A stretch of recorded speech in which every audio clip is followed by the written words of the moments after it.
오늘 같이 살펴볼 말씀은 레위기서 21장 말씀입니다. 16절에서 24절까지 레위기서 말씀입니다.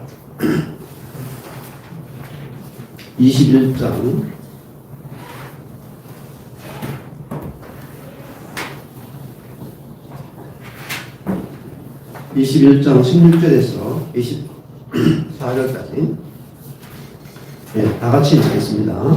여호와께서 모세에게 일러가사대 아론에게 고하여 이르라. 물론 너희 에레 자손 중 육체에 흠이 있는 자는 그 하나님의 식물을 드리려고 가까이 오지 못할 것이라. 무릇 흠이 있는 자는 가까이 못할지니 곧 소경이나 전투발이나 코가 불안들한 자나 지체를 더한 자나 발 부러진 자나 손 부러진 자나 복사등이나 난장이나 눈에 백막이 있는 자나 괴혈병이나 거짐이 있는 자나 불알 상한 자나 제사장 아론의 자손 중에 흠이 있는 자는 나와 여호와의 화제를 드리지 못할지니 그는 흠이 있은즉 나와 하나님의 식물을 드리지 못하느니라.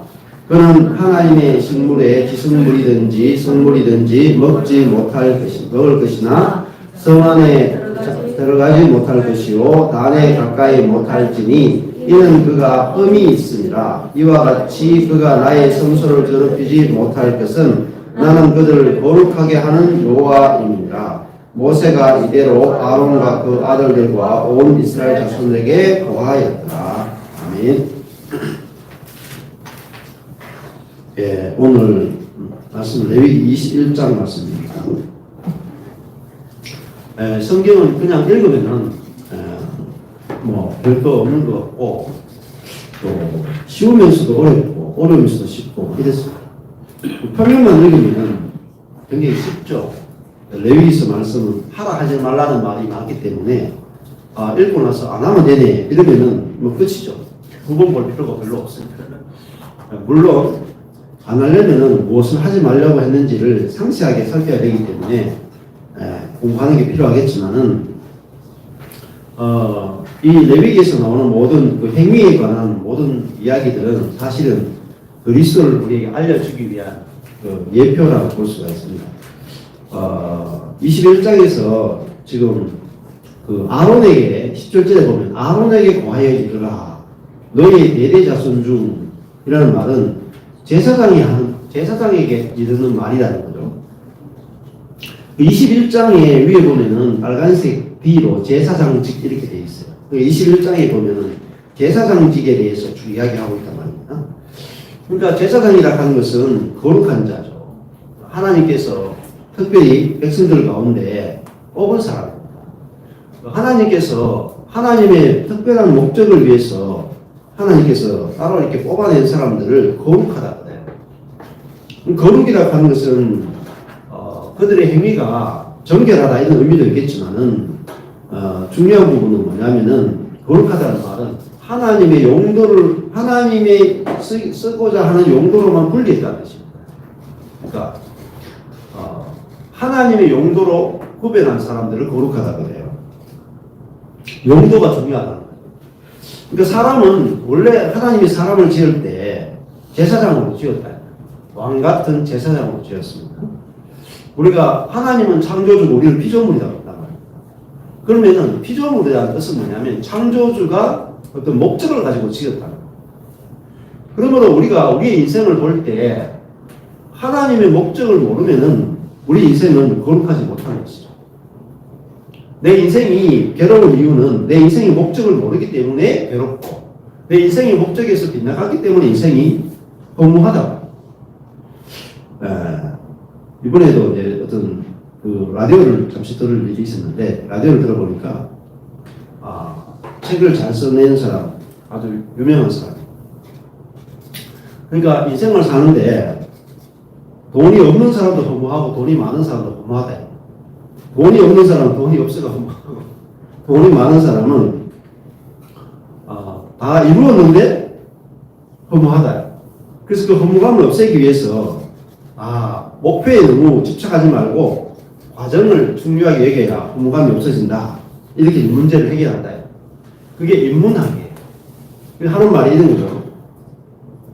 사람들이 등산하는 사람 보면, 등산을 좋아하는 사람 보면, 일반 등산을 좋아하지 않는 사람들은 등산 좋아하는 사람 보면 답답해요. 내려올 산을 왜 올라가요? 그게 참 답답하죠. 기껏 힘들게 올라갔다가 다시 내려온다, 이거. 그러니까, 등산을 산 정상에 올라가는 목표를 향해서 가는 것을 보면, 올라갔다가 내려와야 되니까 되게 허무하다.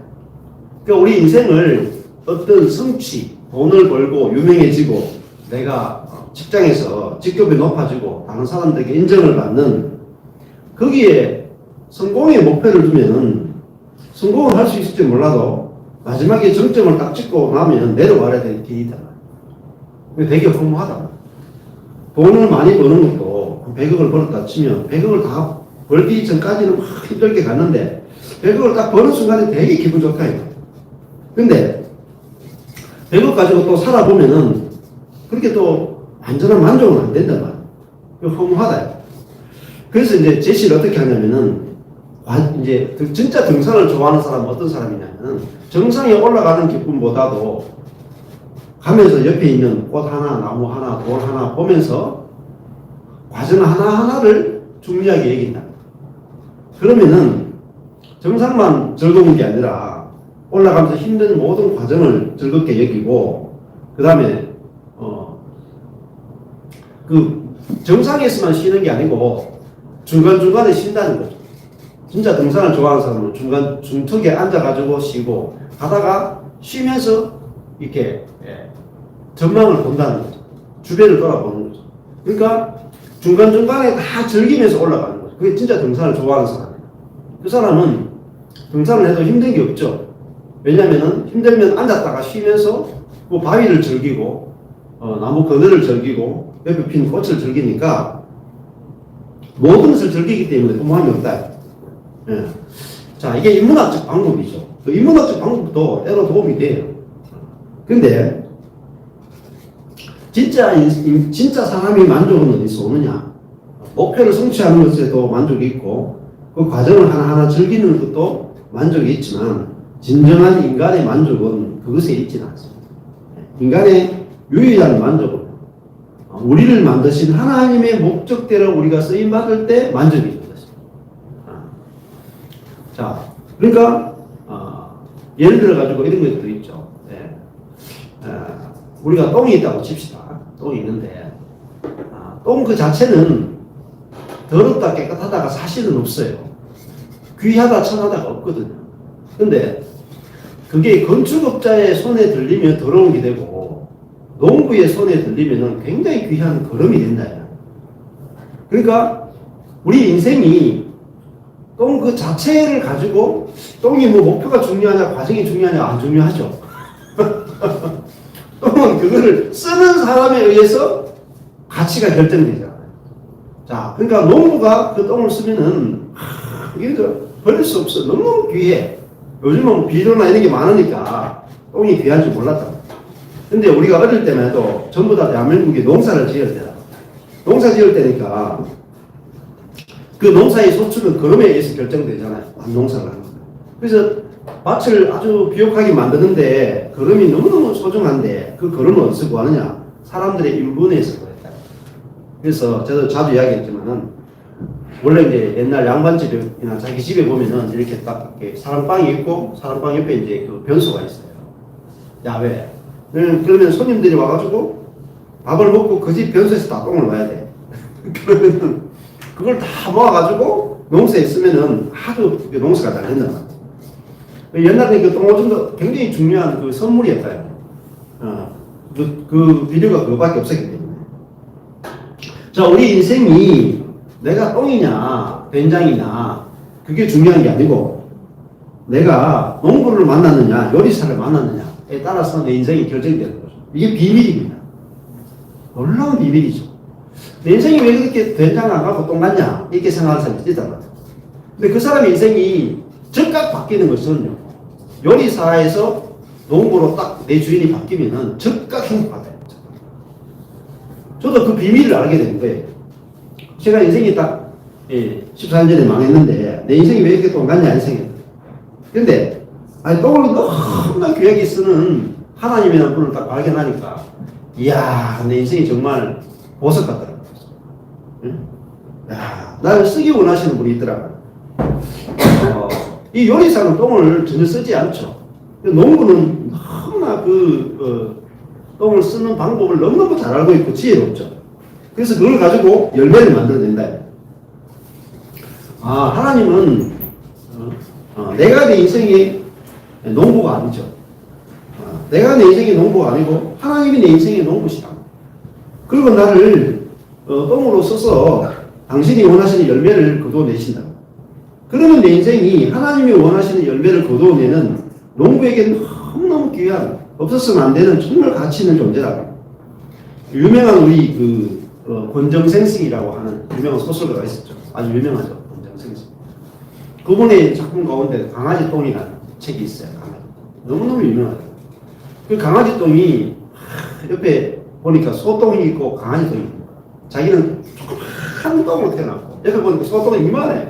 그래가지고 농부가 지나가다가 달구지를 끌고 가다가 강아지 똥은 본체 많지 않고 소똥만 탁 들어가지고 이게 구름을 끌고 가가지고 밭에 막 몸밭에 뿌리는 거야. 자기는 벌이받았어. 벌이받은 강아지 똥이야. 내 인생은 왜 이렇게 쓸모가 없냐, 가치가 없냐, 막 그렇게 하고 눈물을 막 흘리는데, 어느 날, 바람에 날리던 그 민들레 홀씨가 자기를 찾아오죠. 그 민들레 홀씨가 강아지 똥 위에 자리를 탁 차지하니까, 이게 눈이 오고 비가 오고 막, 하더니 겨울을 딱 지나고 봄이 딱 되니까 그 강아지 똥을 먹은 홀씨가 드디어 아름다운 민들레를 꽃을 피워. 그리고 다시 그 민들레가 꽃을 피운 다음에 홀씨가 돼가지고 확 날아갈 때 강아지 똥은 뭐가 되느냐? 민들레 홀씨가 되는 거죠. 꽃이 되고 홀씨가 되는 거죠. 그러니까 그 강아지 똥이 민들레에게 잡아먹힌 거죠. 잡아먹히니까 강아지 똥하고 민들레가 하나가 된 거죠. 그래서 강아지 똥은 하늘에 날아다니는 민들레 홀씨가 된 거죠. 그게 권정생 씨가 만든 그 강아지 똥 유명한 책이, 그게 애니메이션까지 나왔잖아요. 굉장한 의미가 있는 거죠. 자, 그러니까 강아지 똥은 그 자체만으로는 별로 의미가 없어요. 도움이 안 돼. 근데 그것이 민들레를 홀씨를 만나서 연합이 되니까 그것은 꽃이 되기도 하고 홀씨가 되기도 하고 다른 존재로 살아가게 되는 거죠. 마찬가지로 우리 인생도 흠이 있으면 안 된다. 오늘 보면은 흠이 있다 하는 말이 굉장히 많이 나와요. 17절에 보면은 육체에 흠이 있는 자는 하나님의 식물을 드리려고 가까이 오지 못한다. 이 말이 있고, 18절에 보면 흠이 있는 자는 가까이 못한다. 그리고 21절에 보면 흠이 있는 자는 나와 여호와의 화제를 드리지 못한다. 그럼 흠이 있은즉 나와 식물을 드리지 못한다. 그 다음에 23절에도 그가 흠이 있습니다. 그 흠이 있다는 말이 계속 반복이 됩니다. 흠이라는 말은 뭉인데요. 히브리어로 얼룩, 흠, 결점, 결함이라는 뜻이 있습니다. 그러니까 결점이 있는 사람은 하나님의 식물을 드리지 못한다. 그 하나님의 식물은 뭐냐면은 신약으로 치면 하나님께 드리는 식물은요, 진설병이고 하나님이 드시고 만족하는 겁니다. 그럼 생각해보세요. 하나님께 식물을 드린다. 하나님이 식물을 드시겠어요?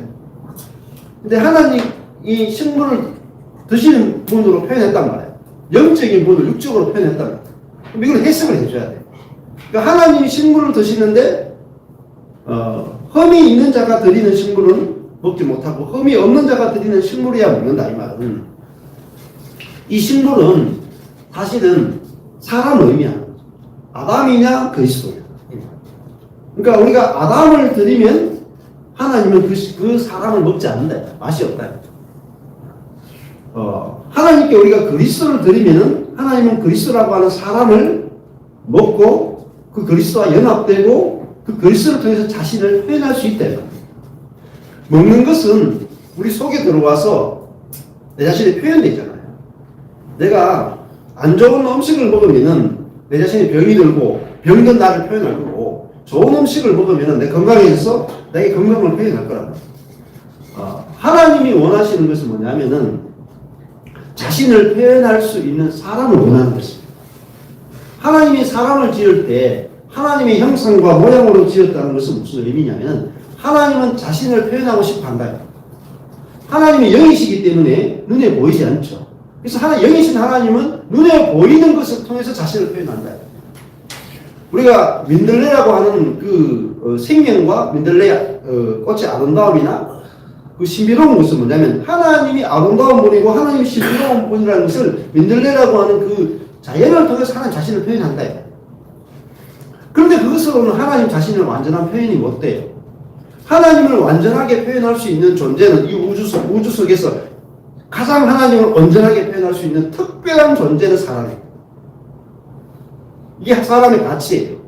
근데 사람이 하나님을 가장 온전하게 표현할 수 있는 유일한 생명체는 하나님이 선택했는데 누구냐면 사람을 선택한 거예요.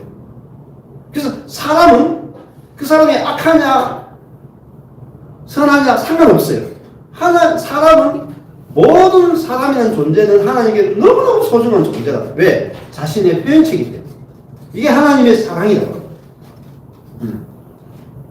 우리가 자식 새끼가 선하냐 악하냐가 중요합니까? 내 새끼냐 아니냐가 중요합니까? 내 새끼냐 아니냐가 중요한 거죠. 안 그래요? 좀 악하면 어때요? 좀 말 안 들으면 어때? 말썽 피우면 어때? 그래도 내 새끼가 있는 게 좋죠. 왜? 내 자녀는 나의 표현이야. 내 외모도 표현하고 내 말투도 표현하고 내 성격도 표현하고 나를 보여주고 내 생명을 이어주는 존재이기 때문에 자녀는 소중한 거죠. 자, 보세요. 우파면 어떻고 좌파면 어때요? 대파면 어떻고 뭐 무슨 파 했어요?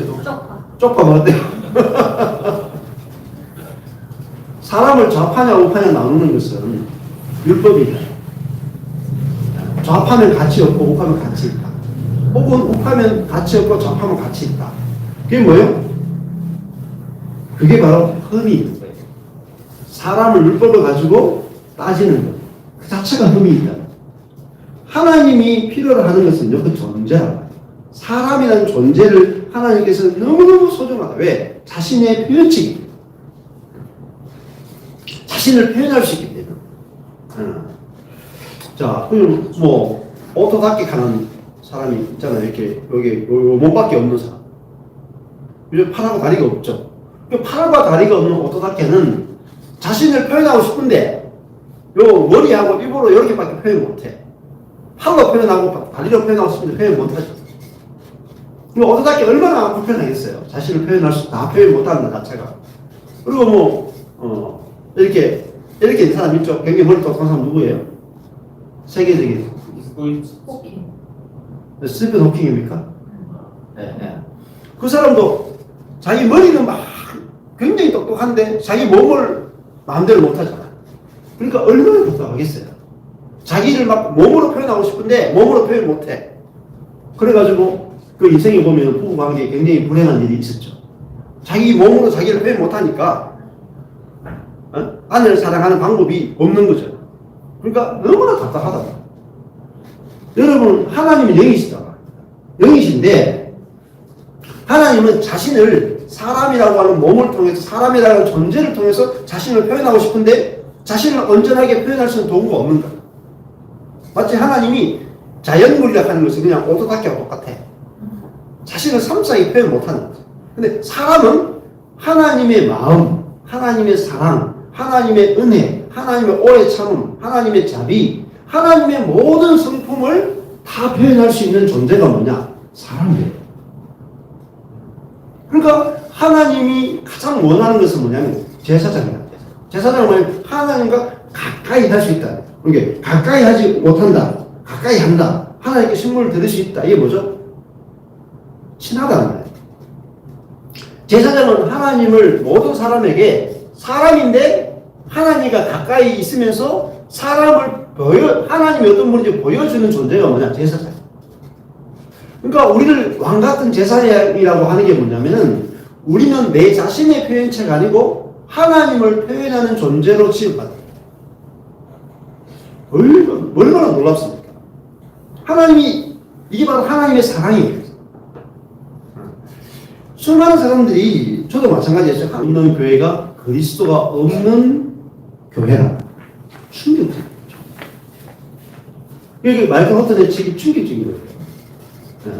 그 다음에 여기 앞에 있는 책이 있거든요. 책이 뭐예요? 예? 예? 책 제목도 안 보여요? 하여튼 책 제목이 뭐예요? 세상에 포로된 교회라는 책이에요. 마이클 호튼의 책. 저게 뭔지 아세요? 미국의 쉽게 말하면 우파 교회, 우파. 네, 지금 대통령이 있죠. 지금 현재 대통령부터 시작해서 전부 다 기독교 우파예요. 뭐죠?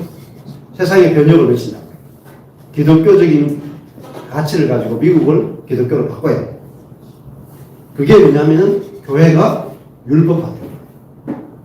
은혜가 아니고 율법으로 돌아갈 거예요. 그래서 사실은 기독교를 망치는 거예요. 그게 그릴 수 없는 기독교의 책이네요.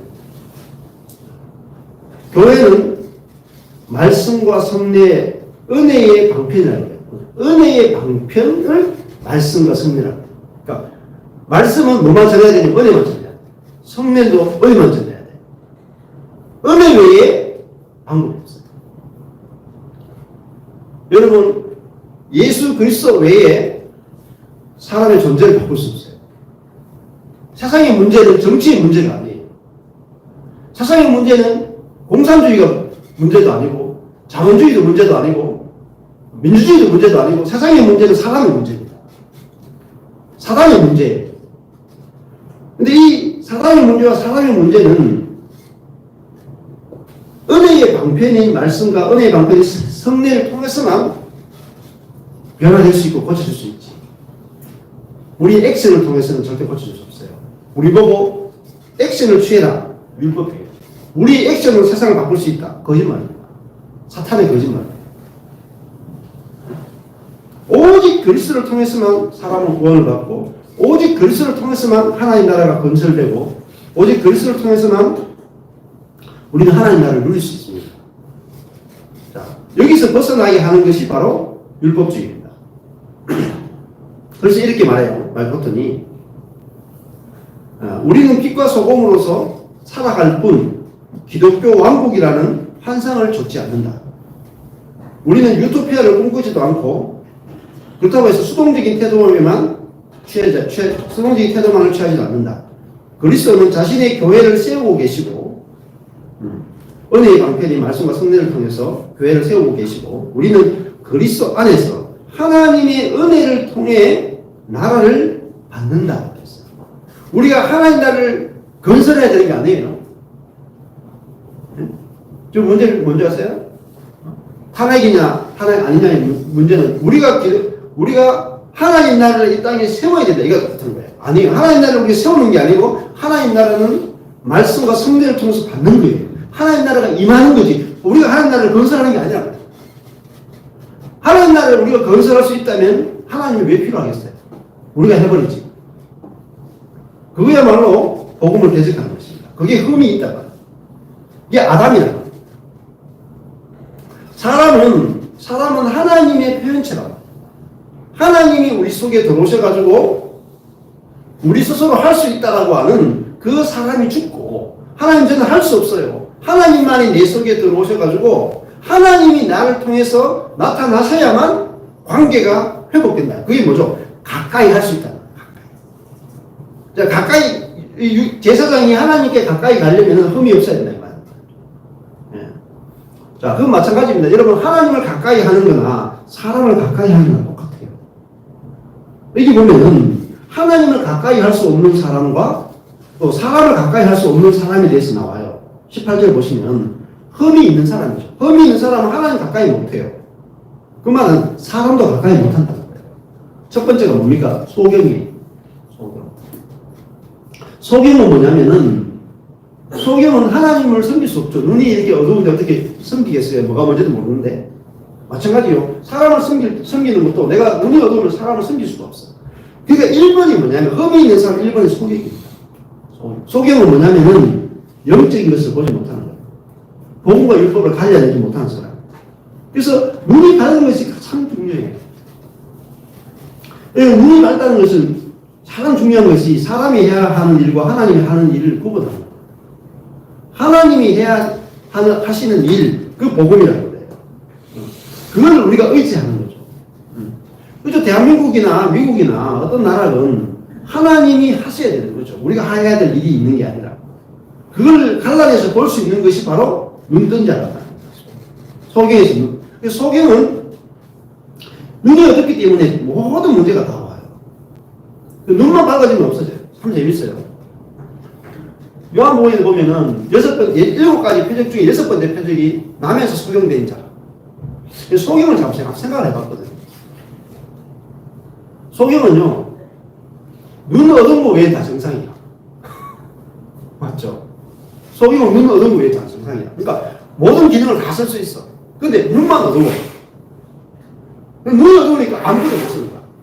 손도 발도 막 다 아무것도 제대로 쓸 수가 없어. 눈이 어두웠기 때문에. 근데 소경은 눈만 뜨면 다 정상이야. 손도 발도 다 쓸 수가 있어요. 우리 인생에 눈이 밝아지는 게 참 중요하다. 눈이 밝아지는 것은 복음과 율법이 갈라지는 거예요. 어떻게 갈라져요? 그게 바로 굽이 갈라지는 거죠. 굽이 어떻게 갈라지냐? 말씀을 들을 때 갈라집니다. 자, 내 인생이 할 일이 없구나. 할 일이 없구나. 주님이 다 하셨구나. 주님이 다 하고 계시는구나. 주님이 다 하시겠네. 이러면은 우리의 삶은 즉시 안식입니다. 그게 바로 눈이 밝아지는 거죠. 자, 그러니까 내가 지금 막 불안하고 힘들고 그러면 안 되잖아요. 자, 여기 보면은 뭐가 나오냐면은 그 밑에 보면은 괴혈병이 나오죠. 20절에 괴혈병 그리고 버짐이 있는 자 나온다는 거예요. 이 괴혈병이 뭐냐면은 이게 가라본데요. 옴이나 딱지를 말해요. 괴혈병. 다른 말은 습진 이런 거예요. 그리고 온몸에 뭐 딱지가 붙고 뭐 습진이 생기고 옴이 막 있으면 막 피부가 괴롭고 힘들잖아요. 이 옴이 저도 옴걸레가 힘들어 봤는데 우리 집에 다 옴걸레가 1년을 겨우 고생했어. 야, 진짜 재수 없었다. 안 떨어져. 야, 진짜 힘들어요. 이거. 항상 막 건질고 끓고 막 이렇게 사람이 이러면은 제가 뭐 설교할 때도 계속 이러면 얼마나 힘들겠어요. 이렇게. 나도 불안하고 여러분도 불안할 거 아니에요. 이게 괴혈병이거든요. 그 말은 뭐냐면은 자기가 불안하다는 거죠. 자기 정체가 불안하다. 비정상적인 표현이 나오는 거죠. 이게 습진이에요. 그러니까 왜 불안하냐면 내가 할 일이 있으니까 불안한 거예요. 할 일이 있는데 안 하죠. 불안하죠. 저도 내일부터 또 자동차 2대 또 검사도 맡아야 되고 어떤 그 집에 그 아파트 베란다에 그 누수 현상 있잖아요. 보험 들었던 거 다시 또 해야 되지. 할 일이 지금 생각해보니까 이게 머리가 아파. 내가 해야 할 일이 지금 머리가 아파. 근데 할 일이 없으면 다 안 하죠. 그러니까 월요병 있는 사람 있잖아. 월요병 내일 출근해가지고 어떡하나. 이 사람은 불안하다. 근데 나 내일 쉰다. 그럼 이런 즉시 뭐 하다. 여러분이 복음과 율법을 갈아내게 되면 복음은 뭐죠? 하나님이 하신다잖아요. 하나님 하시니까 불안한 게 없어. 그게 괴혈병이 없는 거예요. 습진이 없는 거야. 그렇죠?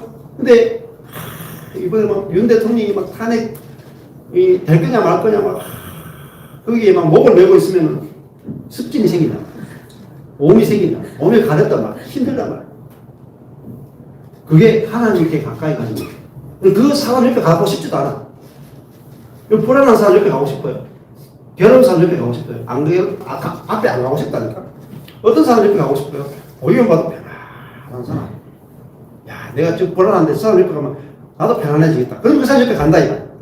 그게 하나님도 마찬가지고 사람도 마찬가지고. 불안한 사람 옆에 가고 싶겠어요? 안 가고 싶다. 자, 그게 하나님의 표현체. 하나님은 안식하는 분인데 내가 불안하면은 안식하신 그리스도를 표현 못하잖아요. 자, 우리는 하나님의 표현체고 그리스도의 표현체인데 내가 불안하면 안식하시는 그리스도를 어떻게 표현하겠으며 안식하신 하나님 어떻게 표현하겠어요? 불가능하죠. 그 다음에 버짐이 있는 자. 버짐이 있다는 건 알레페트인데요. 딱지, 비듬, 옴 이런 거예요. 딱지, 비듬, 옴. 이게 뭐냐면은 자신이 예, 불편해가지고 타인도 괴롭히는 거예요. 오면 옮기잖아요. 내가 괴로운 걸 상대방이 옮기는 거죠. 나의 괴로움이 너도 괴로워라. 이게 버집 있는 자다. 이 사람은 하나님을 표현 못한다. 그리스도를 표현 못한다. 그러니까 그리스도는 십자가를 만나도 내 뜻대로 마옵시고 아버지 뜻대로 하옵소서 하고 받아들이셨죠. 그러니까 예수님을 만나면은 언제든지 편안하다.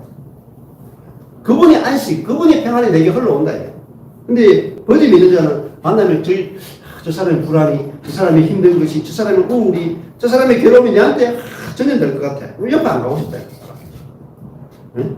이게 하나님과 사람이 가까이 할 수 없는 사람을 육체의 범위 있는 자라. 근데 내가 그리스도와 함께 죽었고 내 안에 그리스도가 사는구나 하면은 이 괴혈병이나 거짓이 없어진다. 눈도 밝아진다. 소경은 결국은 빛이신 그리스도를 표현 못하는 거예요. 빛이신 그리스도. 두 번째가 절뚝발이죠. 절뚝발이는 이게 이제 절뚝거린다는 거잖아요. 이게 이제 능력이 없는 거잖아요. 능력이 없는 거. 빌립보서 4장에 보면은 내게 능력 주시는 자 안에서 내가 모든 것을 할 수 있다. 근데 절뚝발이는 제대로 일을 할 수 없다. 마찬가지로 그리스도는 하나님의 일을 할 수 있는 분이죠. 하나님이 아버지께서 내게 명하신 모든 것을 내가 다 했습니다. 할 수 있잖아요. 내가 죽고 그리스도가 살면은 내가 모든 것을 다 이기게 될 수 있다. 가난이건 핍박이건 괴로움이건 인생에 어떤 문제가 와도 내가 죽었기 때문에 나하고 상관없어요. 내가 죽었기 때문에 저 문제 다 상관없어. 내가 죽으면 내 인생의 괴로움이 끝나요. 그리고 이제는 내 일이 아니고 내 안에 그리스도가 하신다. 그러니까 내가 늘 이렇게 내 문제를 이렇게 있던 사람이 당당히 걸어가는 거죠. 왜? 내가 죽으니까 내 문제가 없었어. 이게 얼마나 완벽한 해결입니까? 저도 제가 죽었다고 알아지니까 제 문제가, 인생의 문제가 다 없어졌거든요. 이제는 내가 죽고 내 문제도 없어. 모든 문제는 그리스도가 사니까 그리스도의 문제라. 그러니까 절뚝거리던 걸음이 똑바로 걷게 되더라고요. 왜냐면 내가 문제가 없어. 이제 내가 죽었기 때문에 내가 산다라는 이것에서 내가 죽고 그리스도가 산다라는 세계로 넘어가는 거, 이게 뭐죠? 눈이 들이죠.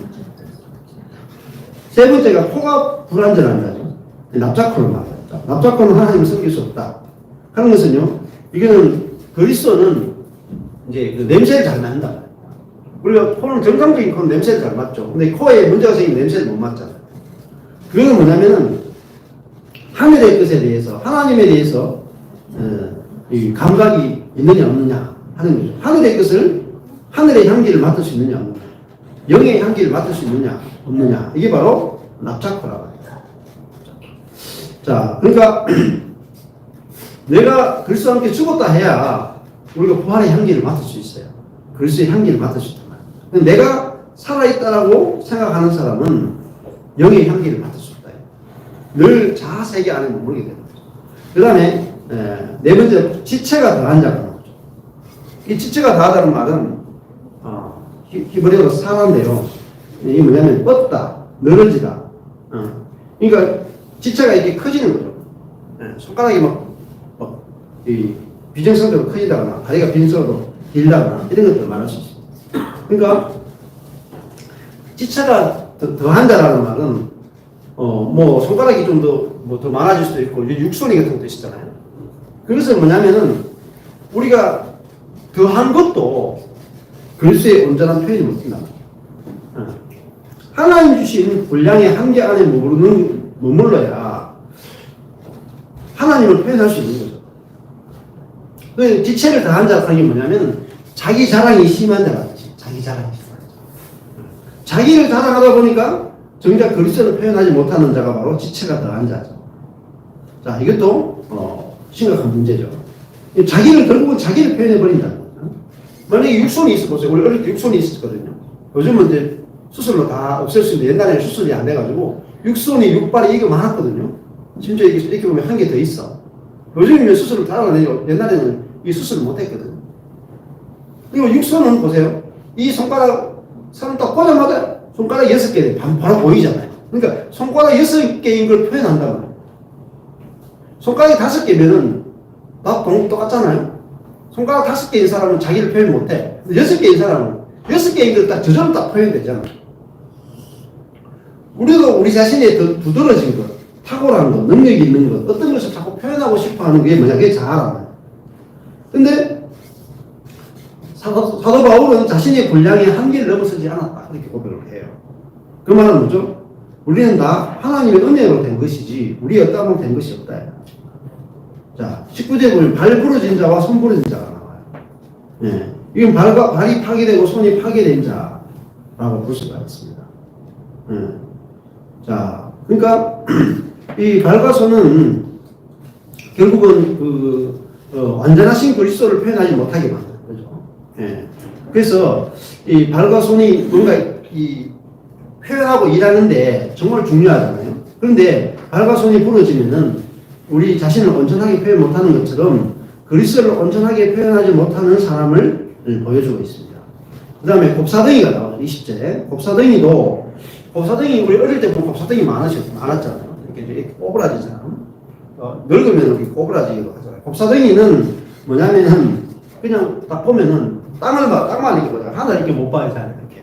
이게 곱사등이잖아요. 마찬가지로 다 자기만 보는 거야. 자기만. 나는 왜 이런가? 나는 성격이 왜 이런가? 나는 왜 돈이 없는가? 나는 왜 이렇게 사랑받는 게 없는가? 우리 가정은 왜 그런가? 항상 자기만 보는 사람 곱사등이야. 하나님이 자기의 아빠가 아니라 우리 부모가 어떤가, 나가 어떤가, 이게 공의 곱사등이다. 이게 땅에 속한 것만 보는 거죠.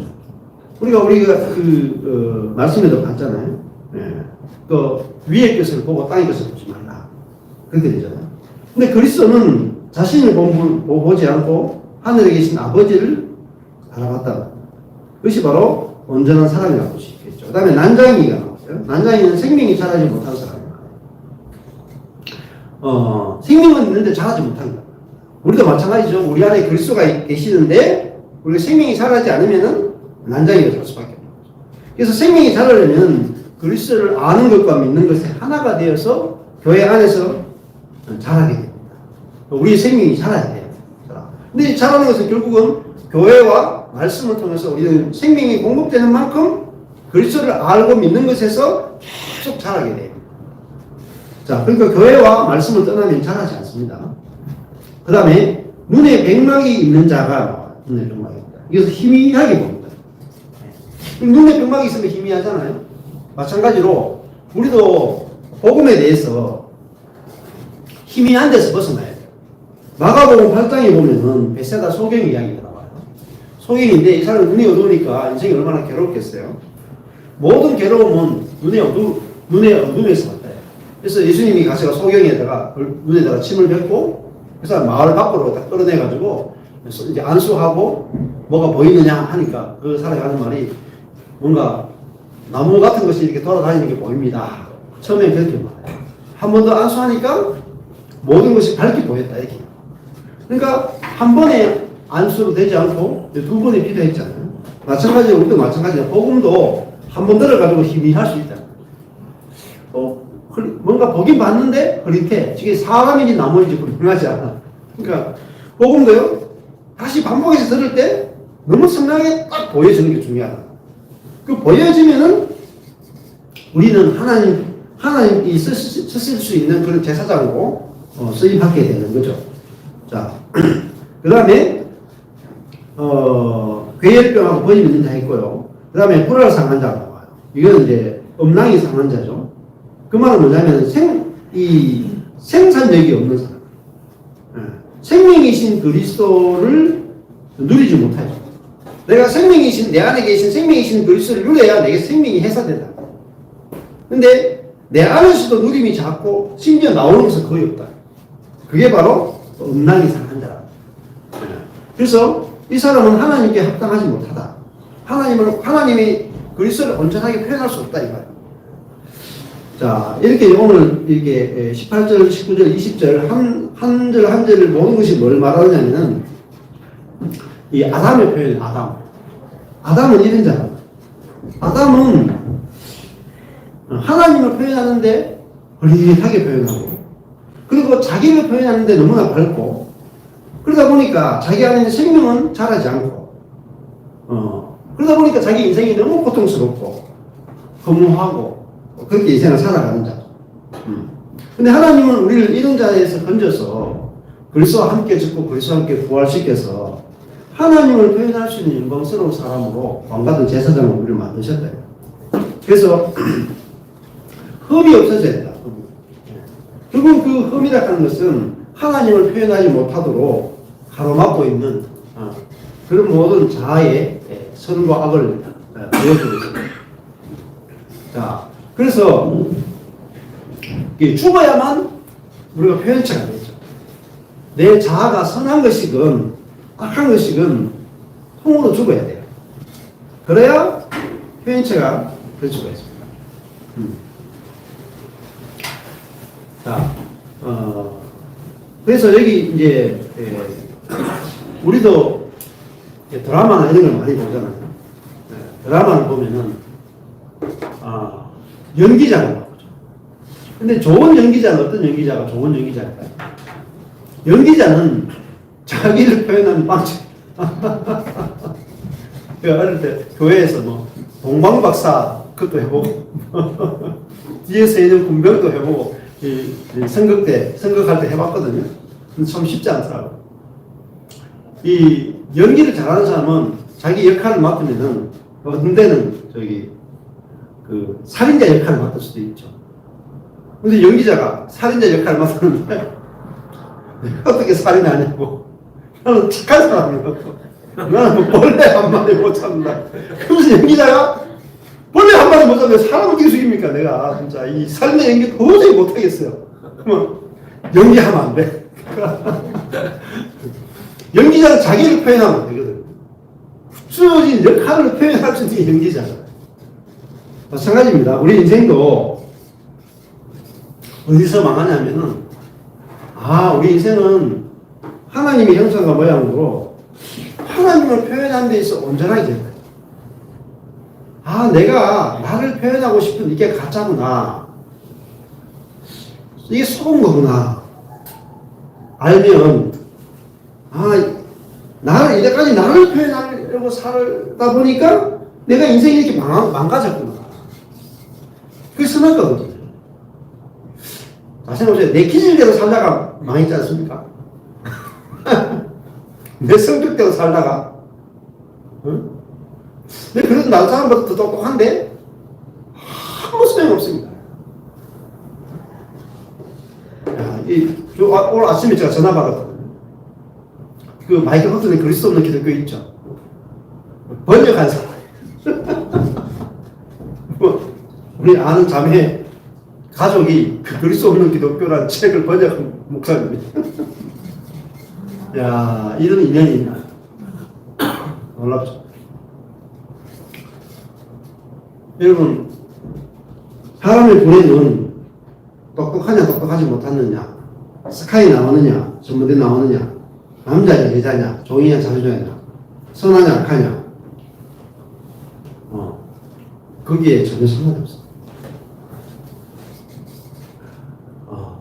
나를 표현하느냐, 하나님을 표현하느냐, 둘 중에 하나입니다. 사탄은 선한 나를 표현하기 만듭니다. 능력이 있고 지혜롭고 아름다운 나를 표현하기 만듭니다.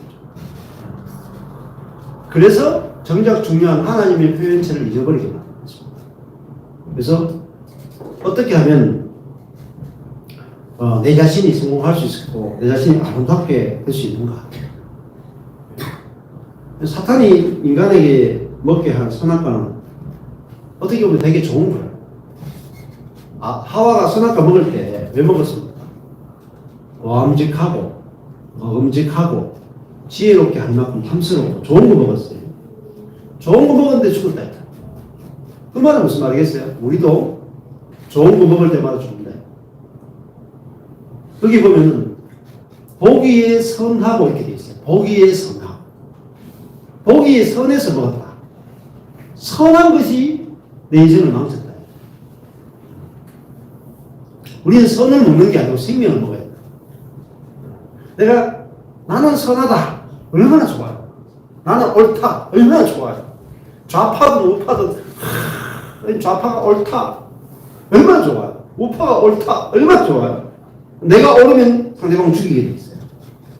있잖아요. 내가 좌파면 우파 죽이고 우파면 좌파 죽이죠. 옳은데 죽이는 사람이 돼요. 놀랍지 않습니까? 내가 분명히 기독교적 가치를 가지고 옳은 걸 선택했어. 그런데 상대방을 죽이고 있다. 그게 사탄의 전략입니다. 부부싸움 왜 나요? 아내가 남편에게 언제 화나요? 내가 잘못했다 할 때 화나요? 내가 옳다 할 때 화나요? 아내가 옳을 때 남편에게 유혹하자 한다니까요. 남편이 옳을 때 아내한테 네 같은 거 만나가 내 인생 조졌다 이렇게. 그 옳다는 것이 문제라니까요. 옳다는 것이. 응? 그렇잖아요.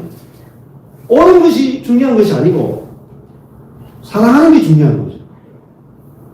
맞잖아요. 부부가 옳으면 뭐하고 틀리면 뭐합니까? 사랑이 없는데. 응? 사랑하는 게 옳은 거예요. 안 그래요? 그래도 마찬가지입니다.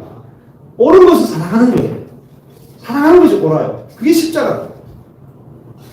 모세는 우리에게 율법을 갖다 주었고 예수 그리스도 우리에게 은혜와 진리를 갖다 줘.